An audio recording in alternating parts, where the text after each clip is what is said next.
చదివమంటున్నాను. అంతా మీ ఇష్టమేనా? నా హోదాకు ఉపన్యాసం ఇవ్వకపోతే ఏం బాగుంటుంది? సోదర సోదరి మండలారా, కుమారి సీత డాన్స్ చూశారు, నేను చూశాను.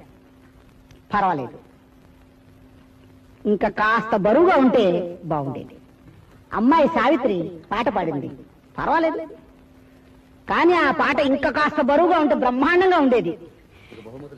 అలాగే లలిత కళలంటే నాకు ఎంత ఇష్టమో చెప్పలేను. ఉదాహరణకి మన వావిళ్ళ రామస్వామి శాస్త్రి గారు రాసిన రామాయణం తీసుకుందాం. అబ్బబ్బబ్బా, రాసింది ఎవరైతే ఏమండి, పోని వాల్మీకి రామస్వామి శాస్త్రి గారు రాశారనుకుందాం. రామాయణం భారతం ఎవరికి తెలియదు కనుక. రామాయణంలో ద్రౌపది ఉంది చూడండి. అబ్బబ్బబ్బబ్బా, నేను ఉపన్యాసిస్తున్నాను, మాట్లాడితే నాకు మాట్లాడచ్చు నాకు. మన పురాణాల్లో ఆడవాళ్ళు సీత, సావిత్రి, దమయంతి, తిలోత్తమ, రంభ, ఊర్వశి వగైరాలు పతివ్రతలే కావచ్చు, కానీ వాళ్ళకి సంగీతం, నాట్యం రాదు. అందుకని